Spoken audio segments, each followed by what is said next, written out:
American parents continue to be on heightened alert as it relates to their kids' safety at school.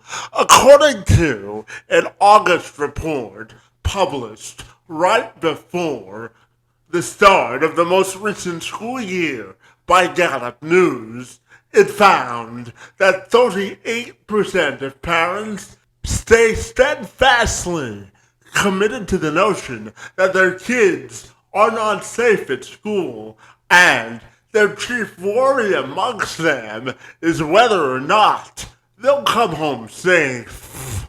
The report also finds that parents say by a clip of 14%, their kids are also relying their concern for their own safety at school. Anna Reger is on a mission to ensure that all kids remain safe at school.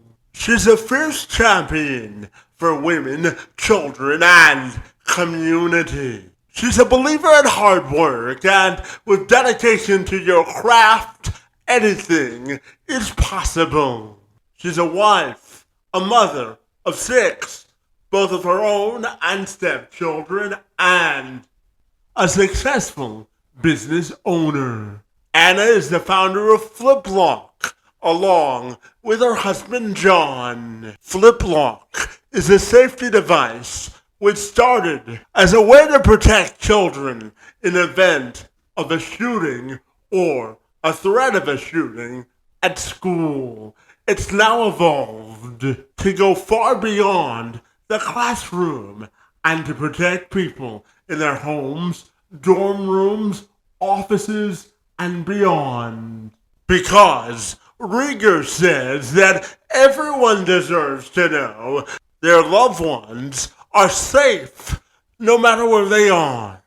And Reger joined me this week to have an in-depth discussion about school safety, the role of parents, teachers, administrators, and everyone involved in keeping the school community as safe as possible. We also dove into the topics of women's empowerment in business, how to raise kids effectively with a sense of self-empowerment and ownership over their own decisions. It's a wide-ranging discussion that any parent or school administrator should take time to absorb. So without further delay, my conversation with Reger starts right now. I'm Kevin McShann. Let's have this conversation.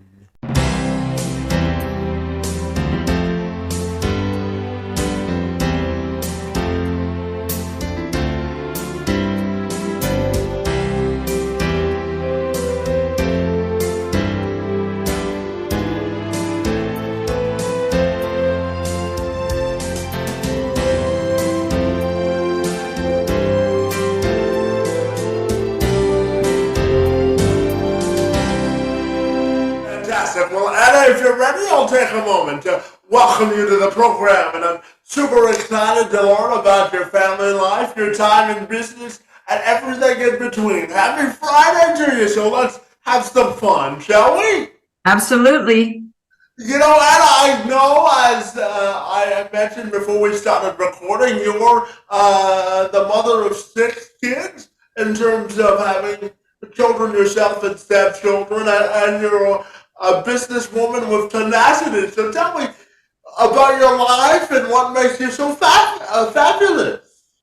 Well, I don't know if it makes me fabulous, but I am able to juggle quite a bit of things at one time, which is family, like you said, and many businesses. And right now I'm really focused on school safety. As you know, I'm a mom, like you said. And so that's a big thing that's in part of what I'm doing and really drives me to keep pushing like I do every day.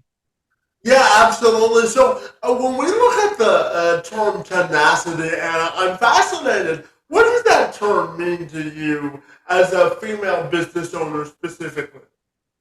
I think it means, being able to continue to do what you're meant to do, or you're trying to do, without listening to the naysayers or listening to that little negative voice that can pop into your head in the middle of doing things. And I think that when you have tenacity, you continue on the road, sometimes, not the road less traveled, and you keep doing what you believe in and don't lose focus. And I think that is really the true meaning of being able to go and be a tenacious business person without letting any of the things pull you off your mission and your goal. Yeah, absolutely. No, I know. And Anna, you're joining me today to talk about FlipLock, which is one of your many businesses, which you started with your husband, John. And it was all intended to help kids stay safe. So I'm wondering if you could tell me all about it. Yeah, so I have 6 kids. They're all at different various stages of their life. So we created FlipLock with all of our kids in mind. The main vision and mission behind the original FlipLock was to make our kids feel safer and be able to go into action in schools and actually give our kids a tool, which is a secondary locking system in the classroom, which means our kids can go into action and they're not dependent on one person who may or may not go into action. And I think it's super important. And that's in the classrooms. But then when we take it a step further, as our kids have moved on out, in life, we decided, our daughter's in an apartment, our son's in a communal living, he's in college. And what can we do as parents to still, protect our children as much as we can when they're not with us? And that's when the home version was created, so that our kids could take it to their apartment, or anybody that lives in a rented place knows that somebody else has your key. And I think as a parent, we just want to do the best we can to protect our children.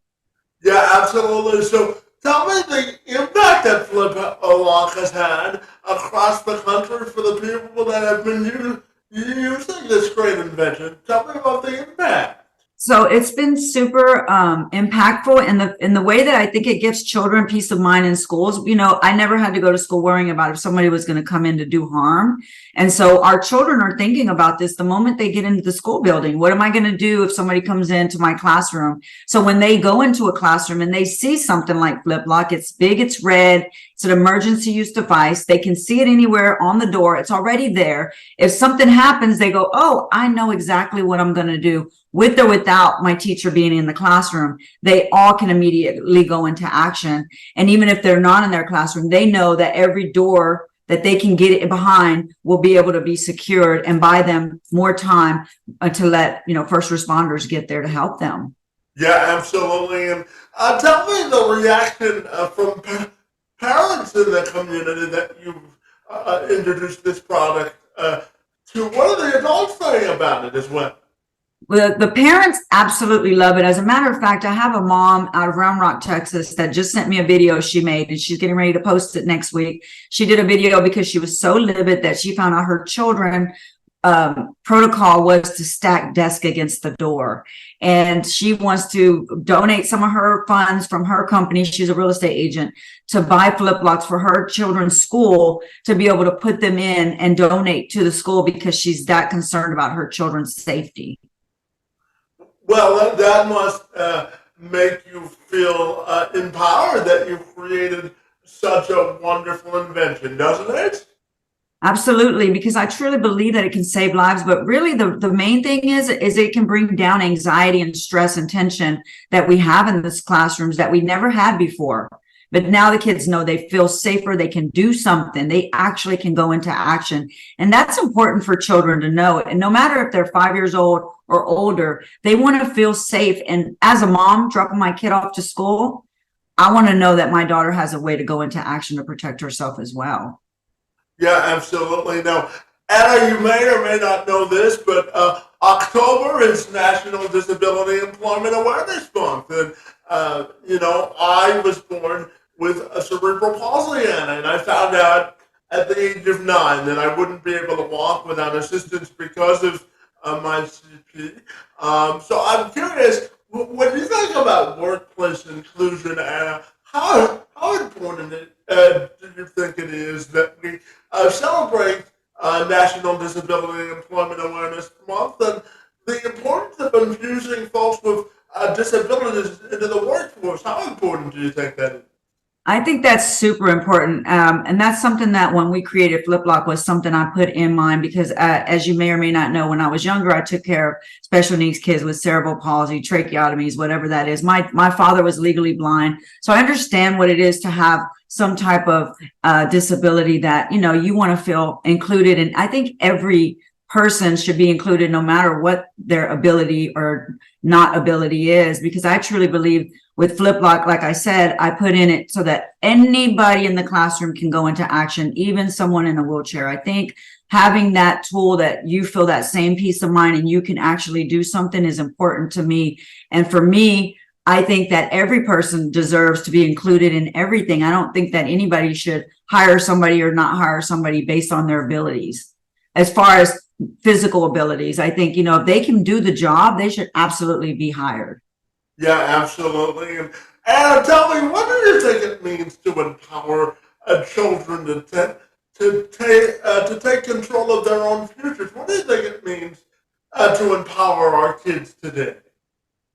I think it's giving them the right tools to be able to make the right decisions, but also giving them the guidance so that they can go and make the right decisions based off the guidance that we've been able to, either myself or teachers or whoever we've put around our children, to be able to guide them and empower them to make decisions on their own and maybe guide them along the way to help them feel like they're doing it on their own and not doing it for them. I think that's important, that we don't do things for our children. We just help them, lead them, guide them, but let them go and take the action for themselves, because that is real sense empowering your children is really, you got to let them fall. You got to let them get themselves back up. They need to be able to do it on their own, because we're not always going to be here. Unfortunately, that's the way the world works. And we need to give our kids that empowerment to be able to go out and take over and do things on their own. Yeah, absolutely. And I know when we talk about school safety, what do you think is the key to making sure that we continue to enhance school safety as we live in a more dangerous society? So what do you think is the key to enhancing school safety? So my bigger, the key to your answer is, I believe that we need a standardized active threat drill, no different than a fire drill, that tells our children, just like a fire, there's a unique alert that lets the kids know there's an active threat, whether that's whatever that looks like. They need to have a secondary lock that the children can go into action with. And then I think there needs to be an all clear, because the all clear needs to let our children know the person coming into that classroom is not a scary person. They're not there to hurt you, so that the anxiety can go down, because they don't know, but that lets them know that the person coming in is a good guy. And I think those are important, to have a universal standardized system across the United States. So no matter where we are, we know that we're under a situation where we need to go run and hide, or we need to get out of a building. Right now, we don't have anything like that. We have a fire drill. Everybody knows what to do across the United States when you hear a fire alarm, right? But we don't have it in the United States, and I think that's imperative. Yeah, absolutely. And, I know, reading up on your background, I know that you grew up the oldest of 6 children, and you mentioned your father losing his eyesight and sort of giving you the sort of motivation to create an entrepreneurial spirit within yourself. So I'm curious, how much did your upbringing sort of contribute to the person that you are today? Oh, I think it was very, very, very imperative to my upbringing, because I probably wouldn't be who I am today. I had to learn to be resilient, when we didn't have things like money for, I had one year, my parents, we put a layaway at the fire sale, which, if that's really, really not expensive. And, being told that I was unable to get my layaway out to start school. I mean, you learn to understand that we can't afford, not even the lowest of clothes, in a layaway. And so you start realizing that, you want to do something different for your life. And so for me, it was always, I want to go and I want to do, and I want to go and I want to do, whatever that looks like. I need to go and do it myself, because my family wasn't in a position to be able to do those things for me that I always wanted. I tell my daughter that, I said, they get those scholastic book things, that come where you can order books. Mm-hmm. I said, I used to always want to order them, and all I got to do was circle them, and I never got to buy them. It makes me sad just talking about it now. And I always looked at them and I always, wanted to buy them, and I couldn't because we didn't have the money, but I always dreamed, that I would be able to get them.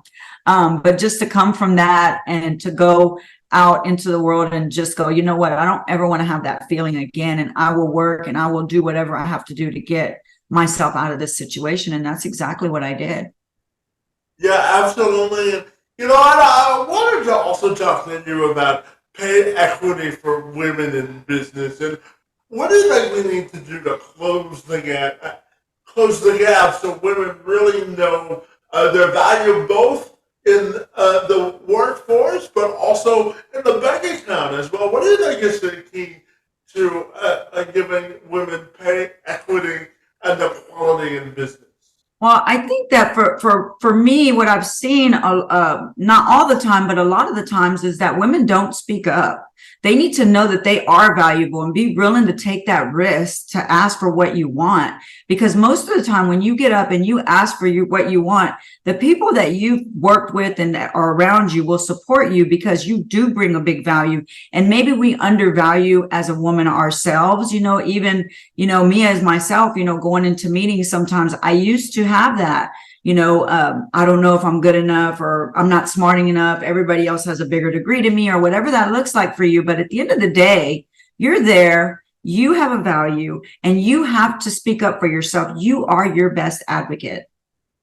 Yeah, absolutely. And I know that you, all as a teenager, you worked at a foster care system, and you also. No, I took care of foster kid children in a foster care home. Yeah, you worked to take care of them, right? So I'm wondering your thoughts on how that impacted your life as well and contributed to the person that you are today.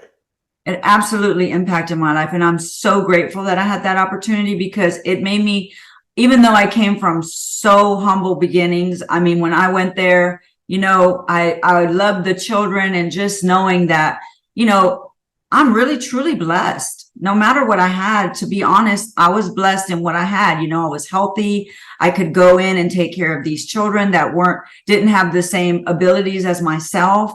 And it really made an impact on me. And, a lot of the kids couldn't talk, and I didn't need to talk to them. It gave me this whole perspective of I was so important to them because I could tell by the way they looked at me in their eyes. I could tell by the way they held me and hugged me. And I think that love that I was given there really gave me the confidence to go out and be able to do more. And actually the foster mom that was there always told me, Anna, you need to go out and do more. You're really, really smart. But I never saw myself as smart, but I was just thankful that I had a mentor like her, and I had these children that I loved with all my heart. And I think that really made an impact in my life to, first of all, want to do more to give back to that community, because I think that's really a part of our community that doesn't get so much support. And for me, that's an important part of our community, and I always want to support and give back there.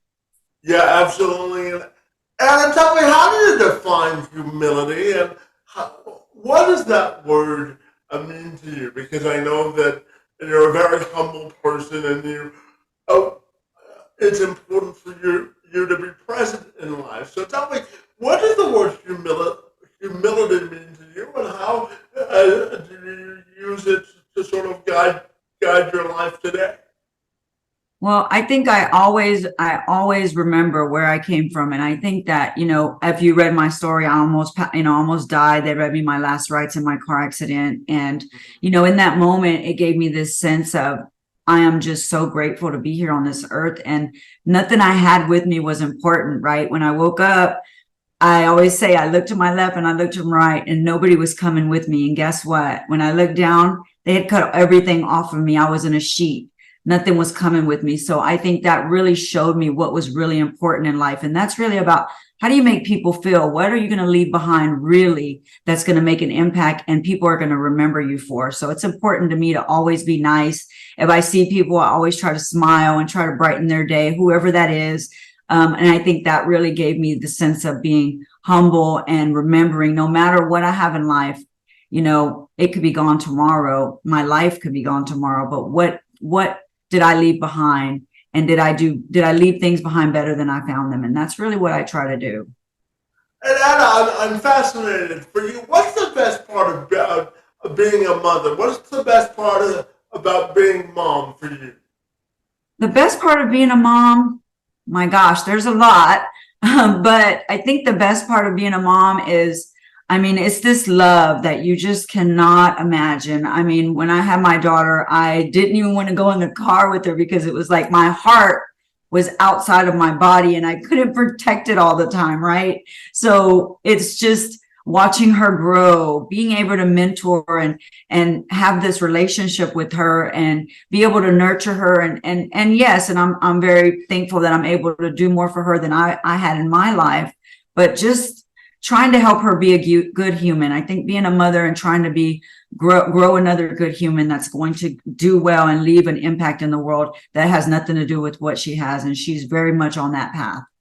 Yeah, absolutely. All of our kids are actually all of our kids are the same way. Super amazing humans that just want to do good.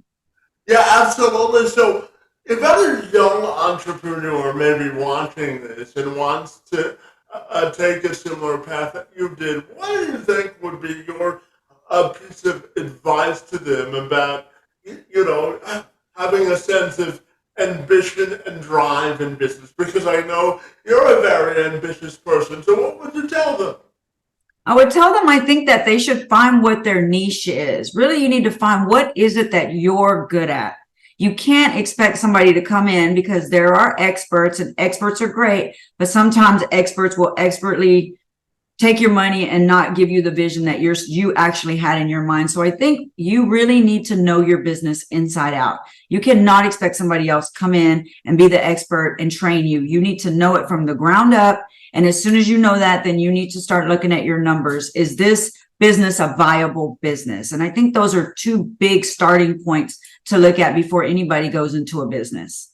Yeah, absolutely. And, I'm a big believer in you can either set the example or you can have the example set for you. So what do you think is the difference between setting the example or following someone else's example?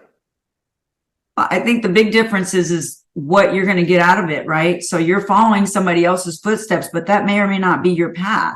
So you're trying to put your footsteps in somebody else's path. For example, like myself, me setting the example, I'm out there all the time advocating for school safety and talking and really putting my head out there in public. And I think if I followed other people's examples, I wouldn't be where I am today because I need to be the one to set the path for my future and my mission. And I think that if you have a goal and you have a mission, you have to set your path. And guess what? You're going to make mistakes. It's okay. Number one, you won't make the same mistake twice, but get over the fear, put one foot in front of the other, take one day at a time. And if you fall, dust yourself back up and get back up and do it again. As long as you're passionate and you think you can do it and you believe it, then I think you should continue on your own path. Yeah, absolutely. And, I'm going to share with you that I am 34 now. And when I went to school, I didn't have to worry about some of the things that kids have to worry about now when they go to school. We have fire drills, but we also have active shooter drills now. So I'm wondering, as a parent and as a business owner and as a woman yourself, I'm curious, how do you think safety in school has evolved, and what are you most concerned about moving forward and hopeful about at the same time? It's evolved quite a bit. Like you said, the world has changed, right? We never had to deal with this. And I think being a mom, being a parent, being a dad, any parent is concerned every day you drop your child off to school, especially if you don't know the protocols and you don't know what's going on in that situation if it ever happens. So I think what I'm hopeful about is I'm hopeful that schools will listen and will give our kids a way to lock the door, because what I think the downfall is in school safety right now is that our children are not allowed, or most schools don't have a way for our children to lock the door. They're dependent on one person, but you've left 15 to 20 kids vulnerable if that one person is not there, or that one person does not go into action. And I think we need to give every child a tool, like a secondary lock, flip lock. If I have my choice, they flip it, it drops, it locks, but then it reminds them of the next action step, which is to call 911, because it says call 911 on it, because you're not thinking in that moment. And I think I'm very hopeful that we can get a standardized system across the United States. And I'm really not going to give up until we get that, because I truly believe that that will save lives. Yeah, absolutely. And Anna, what do you think it means to ignite your fire of passion in business? What do you think it means to ignite a fire of passion in business? I think if you have, for me, for example, with Flip Lock, I'm a mom and I want to save as many kids as I can, right? So you have this fuel to get up every day and go and go and go, and I think that when you have that passion and that light underneath your spirit, your soul, that's making you, it pulls you to your mission to go and do, because that's a business. It doesn't feel like business. It feels like you're doing something you love. And I think when you do something you love, it just keeps you going. It pushes you to the next level. And I can't tell you how motivated I am to help secure our kids in school, because it's a concern on every parent's mind, and very much on mine. And my kids, they're scared. I mean, that's the truth. And we need to help them. And there's nothing stronger than a mom on a mission to make her children safe. And that's what I'm doing every day. Yeah, and that is for any parent watching this who wants to be an advocate for school safety, but doesn't really know where to start. What would you tell them about being the best advocate for their kids and for school safety in general? What would you tell them? I would tell them to go to their kids' school, ask the questions. What is the protocol? Are my kids stacking guests against the door? Are they even able to lock the door? What happens in that situation? I think, and then if they're not happy with that, they can go and they can demand. PTAs can get involved, PTOs can get involved. But I think parents, that's our duty to go in there to these schools and make sure that our children have an alert, make sure that our children know exactly what action to go to, and not just the action. If their teachers with them, they need to know what to do in any situation they're in the school. If they're alone, what is their plan of action? And we need to make sure that our kids know that, not wait until we get that unfortunate alert that there's a lockdown in our kid's school, which is what happened to me. And I just think that we really need to be diligent on doing our homework to make sure that these schools are doing what we want or what we feel is safe and necessary for our children to be safe, and for our children to feel safe so that they can go back to learning, which is what we send them to school for, not to have anxiety and be scared about who's going to come into their classroom. And they are vulnerable. They need to feel empowered. Yeah, absolutely. And, Anna, when you have discussions with school administrators and teachers across the country, I'm fascinated to ask you, what do they tell you as their chief concern, and how has Flip Lock helped to ease that burden of concern as well?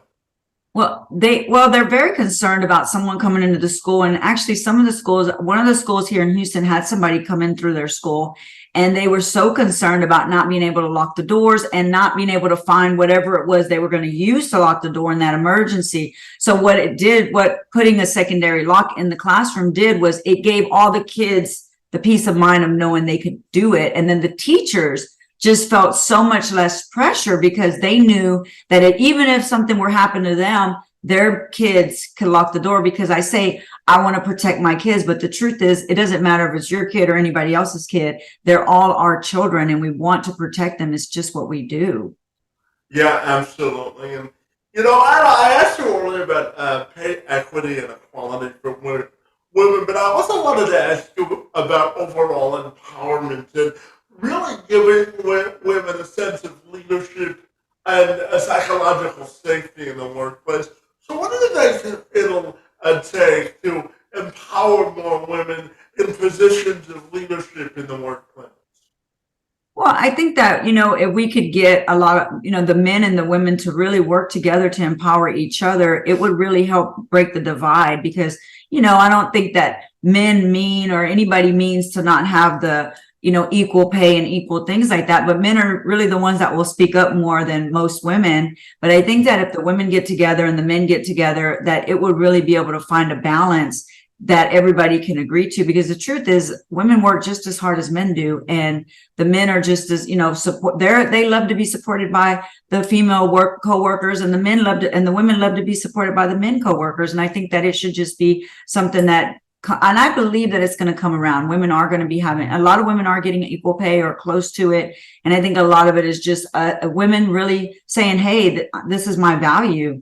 And the more women that speak up on that have been very fortunate and got exactly what they asked for. So I think we just really need to speak up and advocate for ourselves as a woman. Yeah, absolutely. And, I don't know, when I look at American society today, one of the reasons I wanted to start my podcast is I said, there has to be more that brings us together rather than pulling us apart. So what do you think is the key to creating more societal unity and building bridges of hope and unity for people across the country?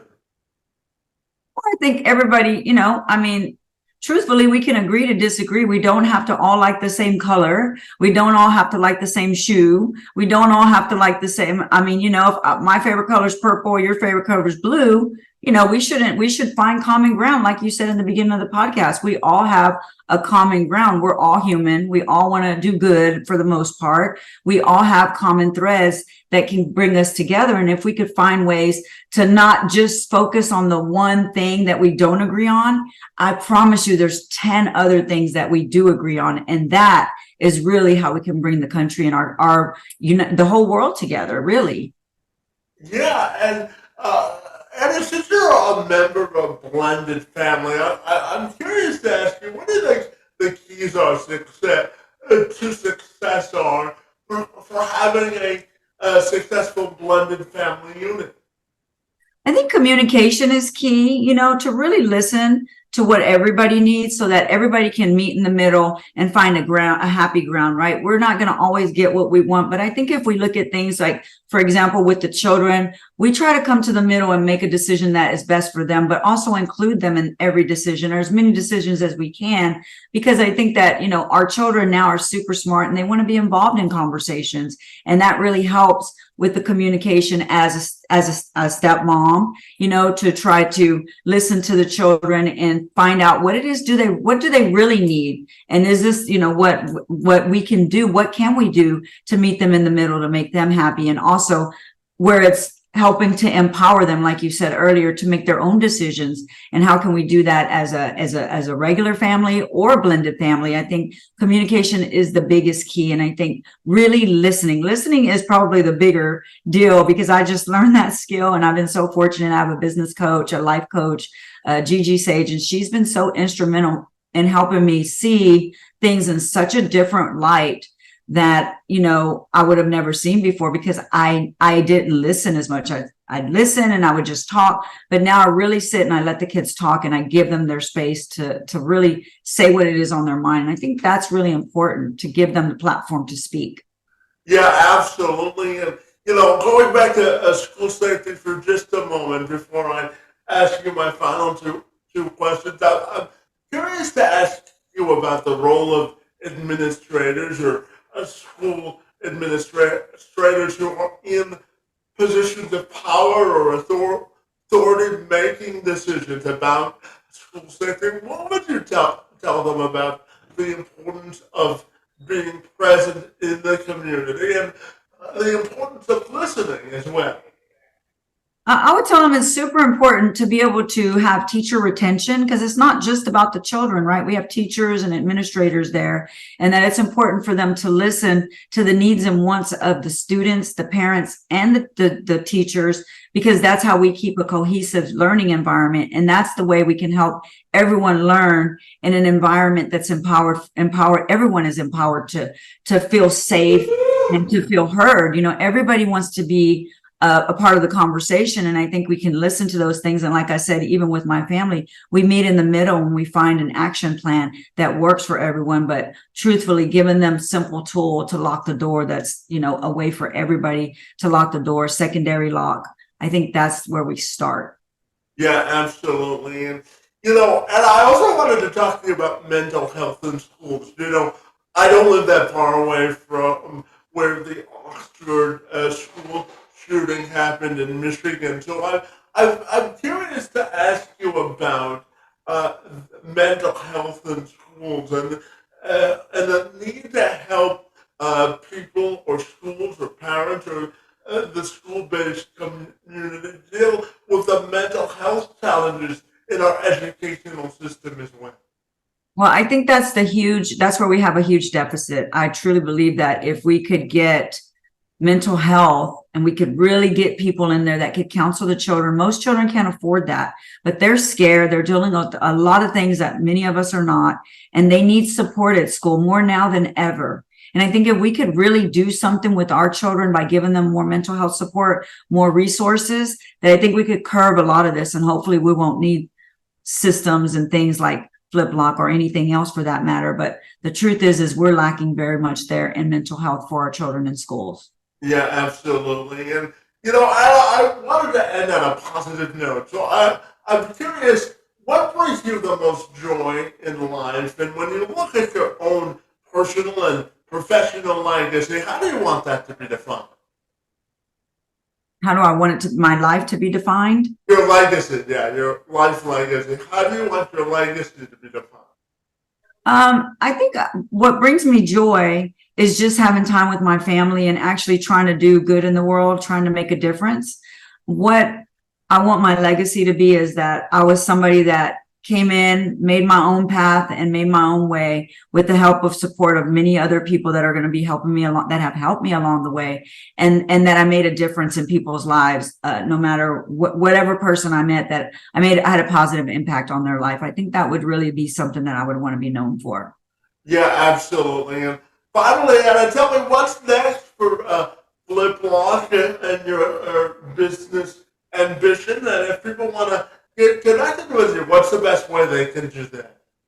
What's next is I think we're going to get into all the schools across the United States and help make each classroom a safe room. I think that if anybody wants to reach out to me and contact me, they can contact me directly. I have Facebook, Instagram. They can contact me on FlipLock USA on Instagram, FlipLock USA official, and then Anna Reger official on Instagram. They can email me, anna@fliplock.com. I answer my emails all the time, or they can call me at my office, go to my website, fliplock.com, and I'll be happy to help them with anything and answer any questions they may have. Well, fabulous, Anna. I really want to thank you for doing your part to helping make school safety a priority. You're doing great work with Flip Lock and all of your other endeavors. And I want to thank you on behalf of the people that you have helped to inspire to do better in their lives, and for joining me in conversation about everything from school safety to life as a mom and everything in between. I just think you're a fascinating person, and it was a real pleasure and privilege to engage in conversation with you this morning. So I want to thank you for being here.